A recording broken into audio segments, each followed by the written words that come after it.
eating, education, empowerment, enlightenment, and events. We are Black Veg Society.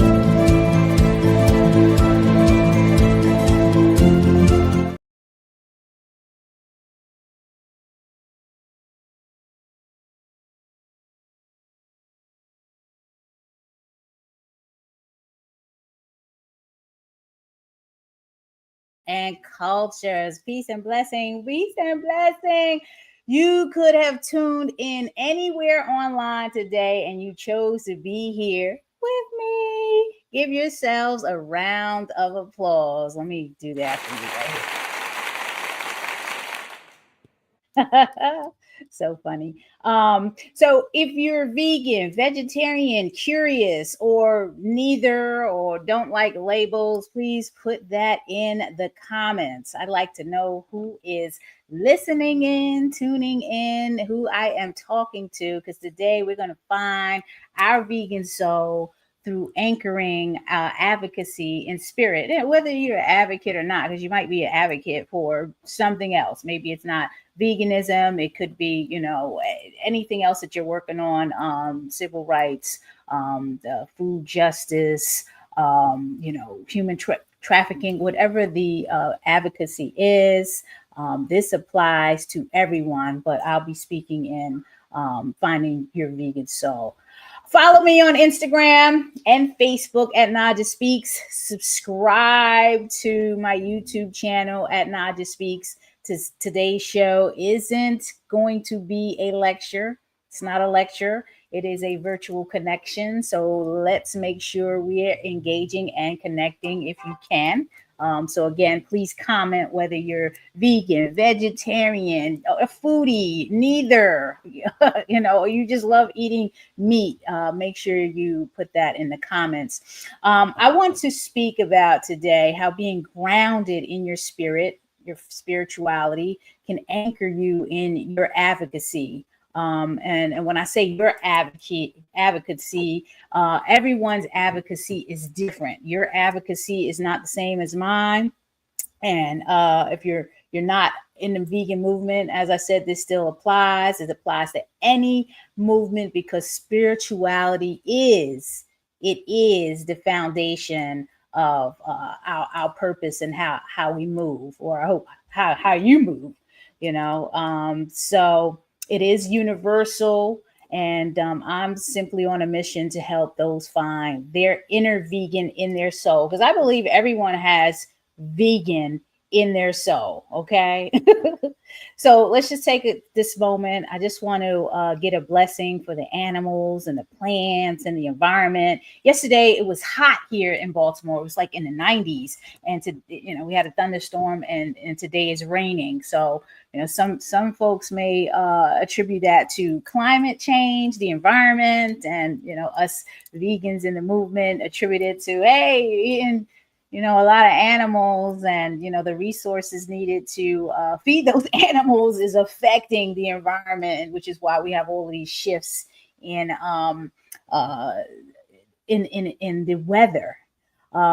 Let's just start with a moment of silence for the billions of animals' lives that have been lost, humans that are suffering from health ailments.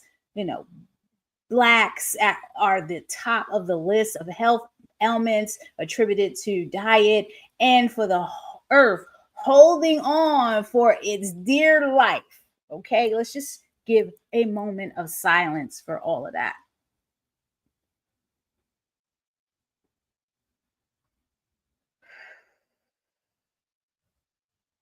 Universe, I hope you're listening. Please guide us to achieve many blessings in this movement. And on that, I say amen, amin, saru, om, ashe, and any other closing that you who are listening wish to say. Blessings.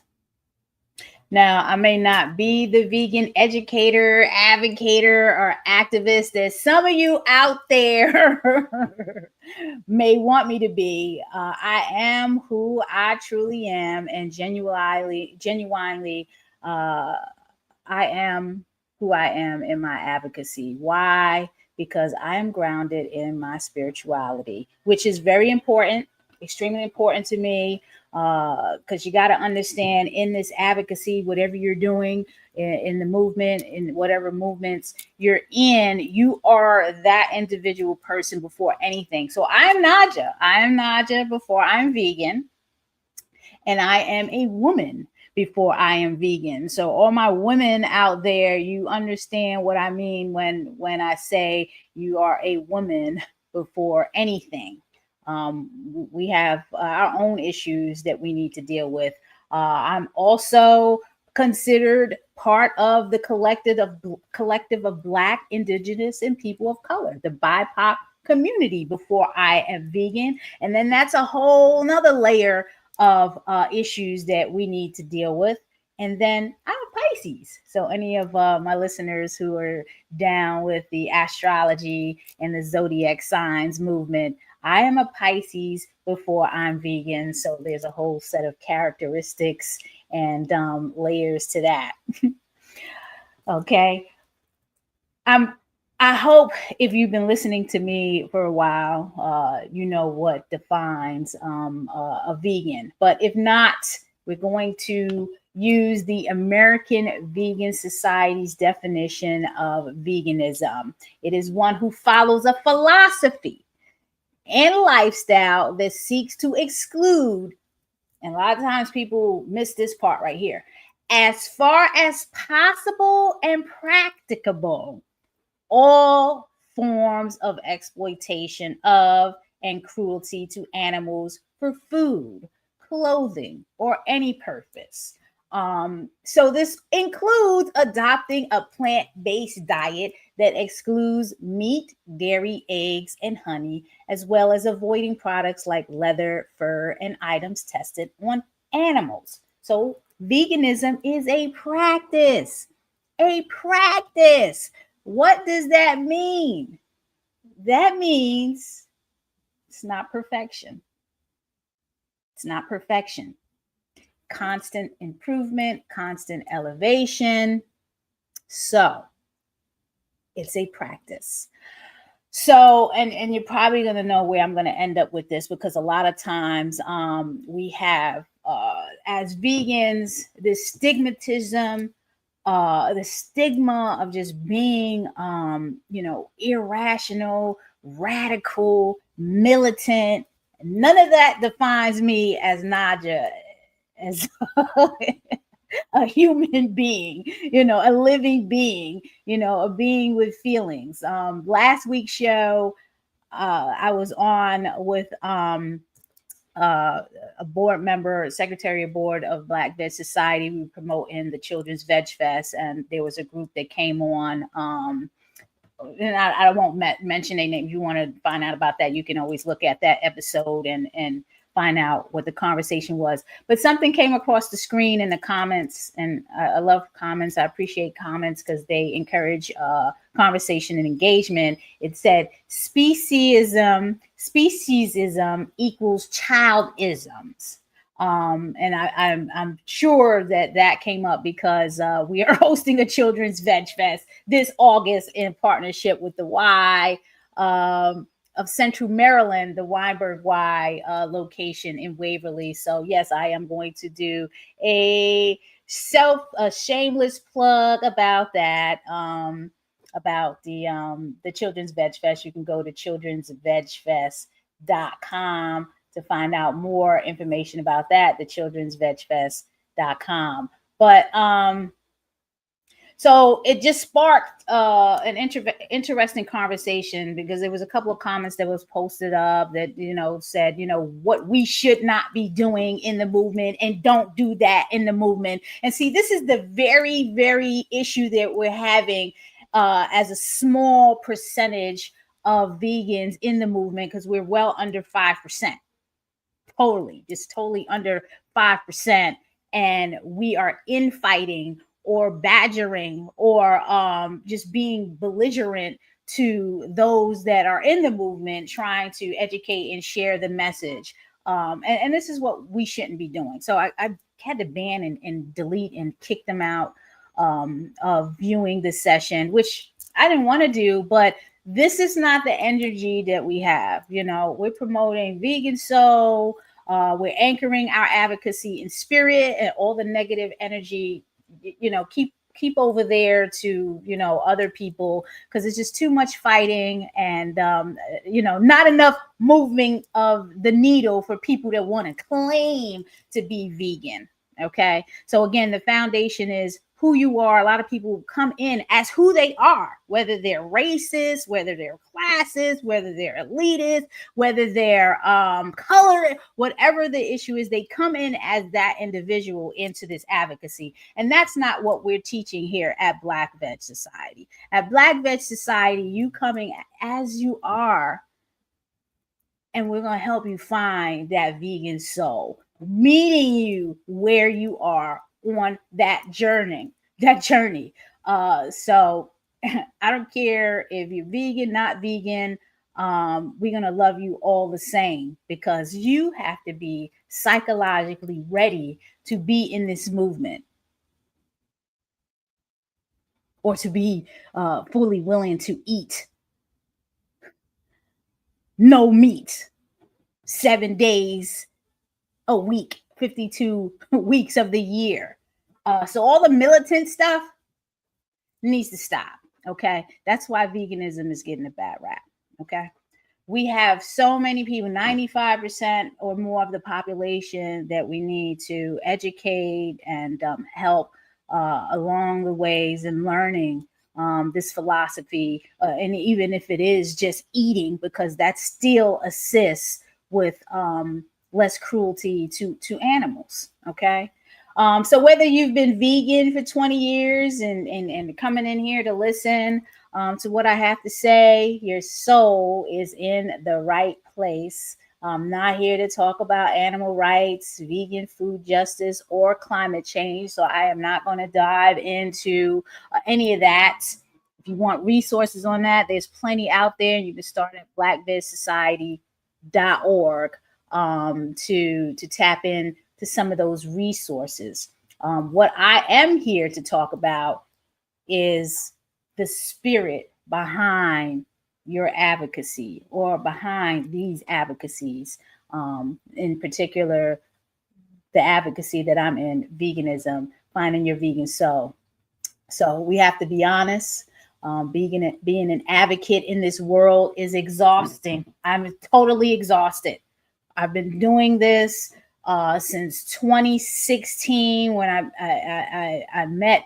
Oh, 2016? No, 2006. Oh my God, like time flies. Since 2006, when I met my my now husband Greg, and he opened up the Land of Kush. So advocacy is exhausting, mentally, physically, emotionally. It's draining. And if you are out here fighting for the animals, food justice, and the planet on an empty spiritual tank, I'm going to tell you, you're going to stall out before you even get to the next protest, the next project, or the next campaign. It's going to happen, because it happened to me, and it happened to a lot of people that I know personally. So you must ask yourself, what is your why? Okay, what is my why? Really, not someone else's why, because you know how it is. People get into groups, and now you may not be the leader, so you're a follower.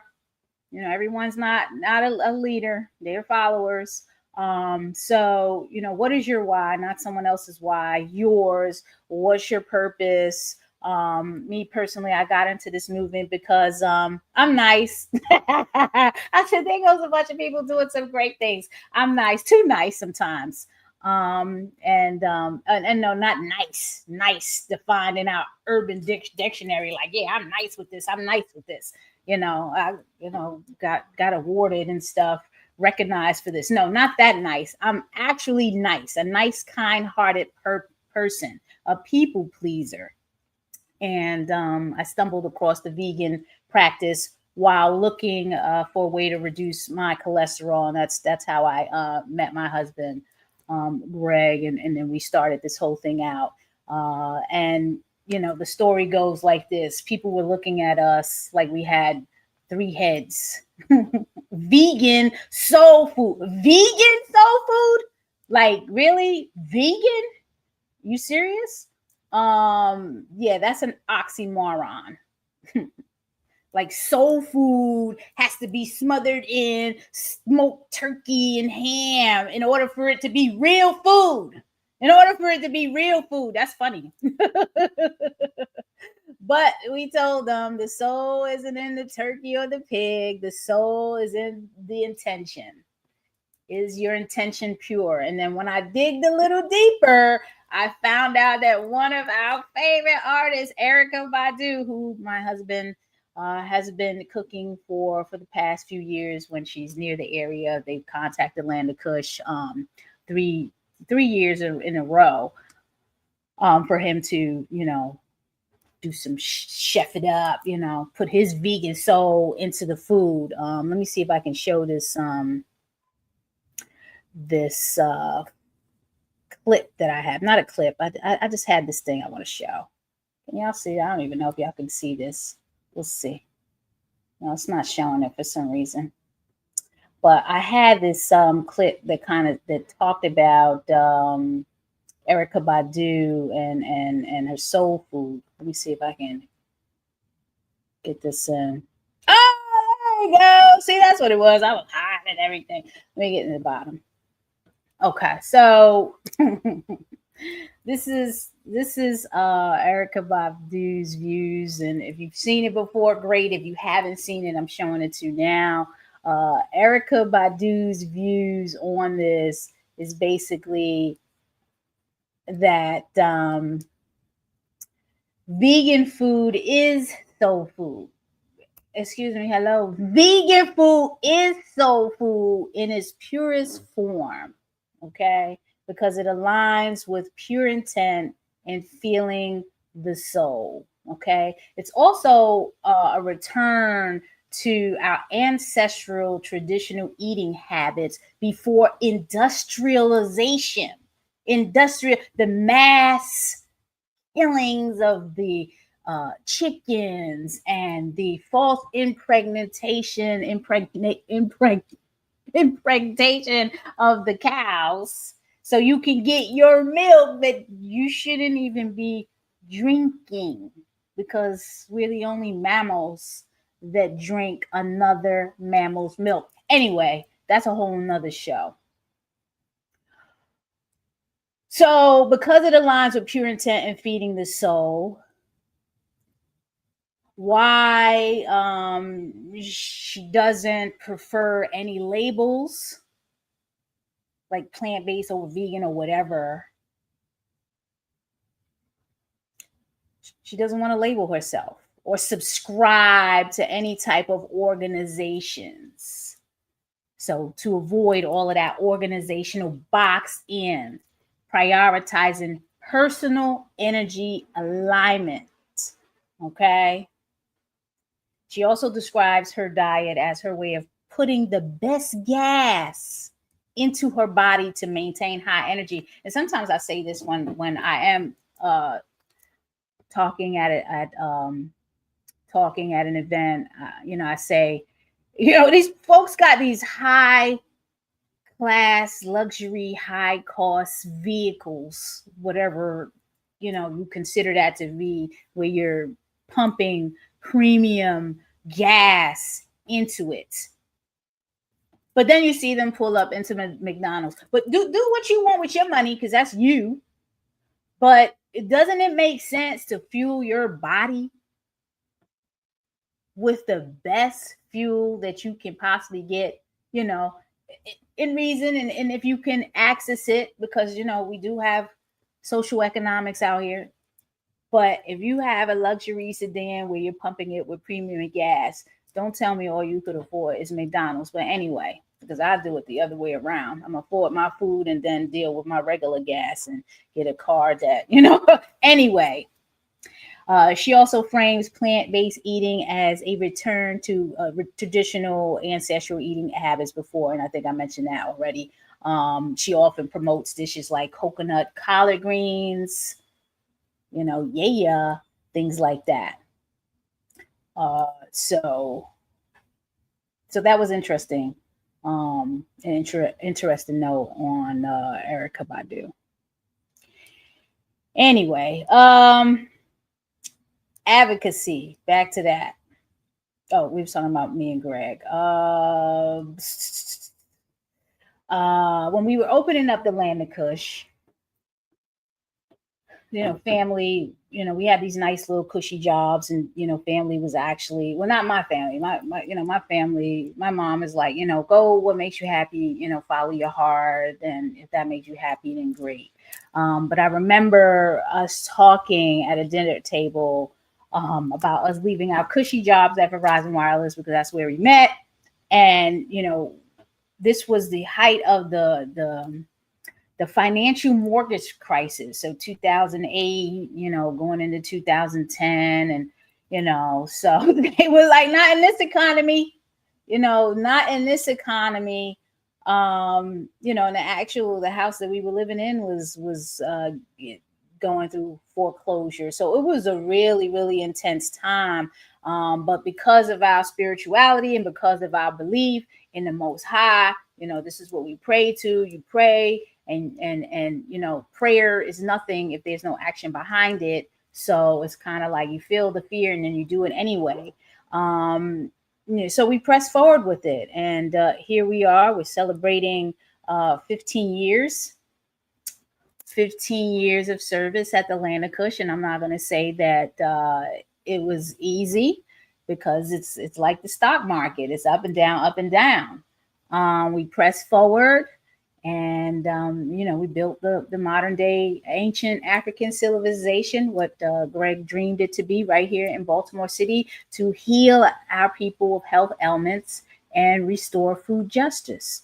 And we realized our purpose wasn't just changing menus, but also cultivating ahimsa, which is non-injury through physicalness or through words. We wanted to show the community compassion and action. And I really highly believe that's why we're celebrating 15 years.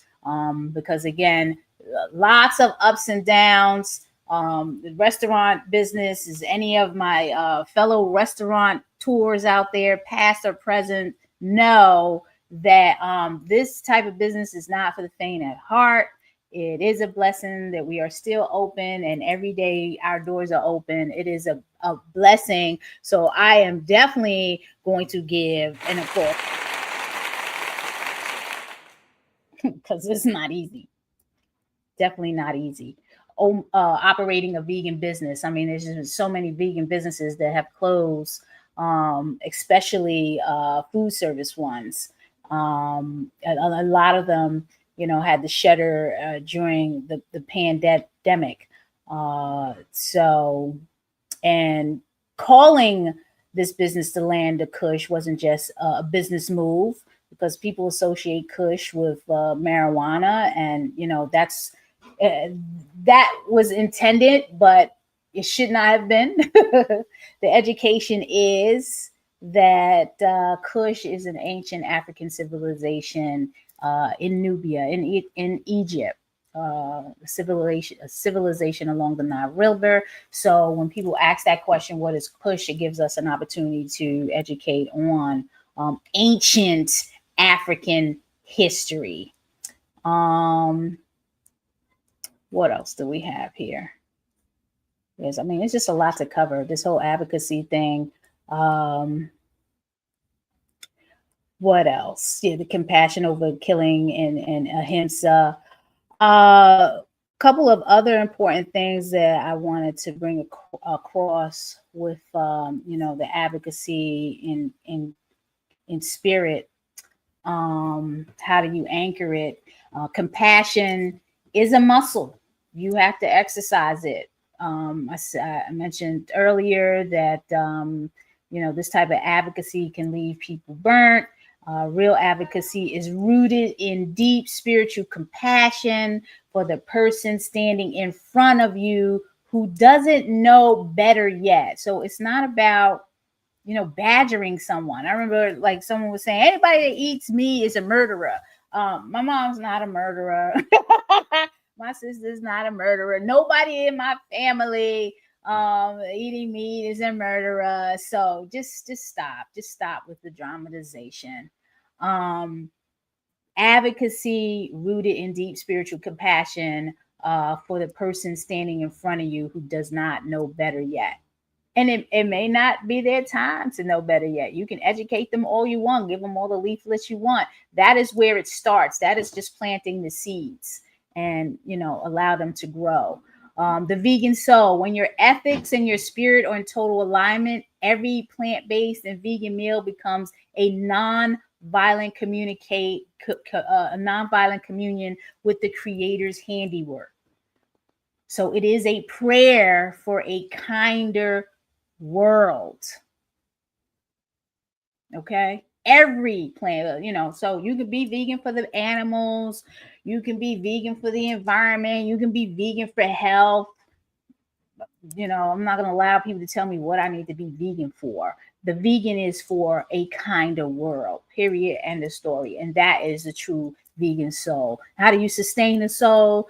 The movement is going to try to wear you down at all ends, even with the infighting, because that doesn't have, that wears you down too, with the infighting and all the real isms that are within the movement. But when you're anchored in spirit, you see past the suffering and into the mission, and you do it for the collective good and for your God or your universe or your spirit, whatever foundation. And if you are not in belief of any of the spirits, atheist, agnostic, that's fine too. You're still out there with a purpose. So what is that purpose? You just can't go around pointing fingers and calling people carnists and things like that and expect to win souls. Okay, it's just going to leave you burnt out. You got to be rooted in spiritual compassion and the whole 9 yards. So that's why I really like to advocate for the ahimsa, because that dates back way back, the Hinduism, and I'm into the chakras and aligning the chakra. Like it dates back to that, and that's a lot of times what I like to follow. Wow, time flies. It really flies. Folks worrying about getting their protein. We get that all the time. Don't worry. As an activist, as an advocate, elephants and gorillas have plenty of protein. So do giraffes and horses, and nothing's wrong with them. And they're not even lifting weights. And if you're worried about taste, look. We've studied hard here at the Land of Kush, along with many other restaurateurs, whether they own full vegan restaurants or veg friendly. And we're doing a darn thing. Okay, they're doing a darn. Go out there and try it, especially during Vegan Restaurant Week in August. And the Land of Kush has a very good vegan crab cake that won an award. And people a lot of times ask for seconds. So yeah, you just gotta you just gotta go for it. I mean, is it about your health? Is it about the animals? Is it about the environment? Or is it about global hunger? I learned about global hunger, how we're feeding animals with the food that can be served to starving children and families around the world who happen to be Black and brown, like myself. So I really take that to heart. I'm going to close out with this.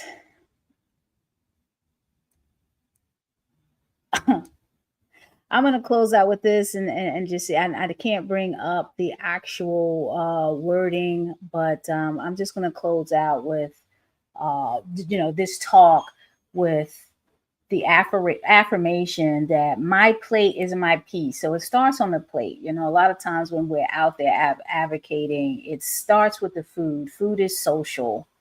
especially in the BIPOC community. Food is social, and the food has to taste good. So my plate is my peace, and my voice is my power for our advocates out there. You don't have to go to war at the dinner table. Use your voice as power to educate. I don't go into, the Thanksgiving, the holiday dinner with family and argue about why there's pig on the table or turkey in the greens. We bring our food. And if there's questions that come out or come up, I just answer them, or I don't eat that. Why I don't eat that? Well, this is why. And my soul is my anchor. So I keep it like that. It's in my soul. I'm an advocate for this for life. And no, again, I'm not perfect because, like I said, practice makes improvement, not perfection. So I want to thank you for definitely listening to me as I walked you through that talk about spirituality, again, being the foundation, because it definitely is. And you are who you are before you come into the advocacy. So I am Naijha. The meaning of that name is bright-eyed illuminating. Bright-eyed illuminating. I am Naijha first before I'm vegan. I'm a woman first before I'm vegan. I'm a Black, Indigenous person of color before I'm vegan. And I am a Pisces before I'm vegan. And on that note, have a blessed one. Peace out. Meeting you where you are. The meaning behind the slogan is that we meet the community where they are on their journey towards holistic health, a plant-based lifestyle, and veganism, whether it's physically, mentally, emotionally, or spiritually. We do this through people, food, events, and culture. Our 6 pillars are birth, eating, education, empowerment, enlightenment, and events. We are Black Veg Society.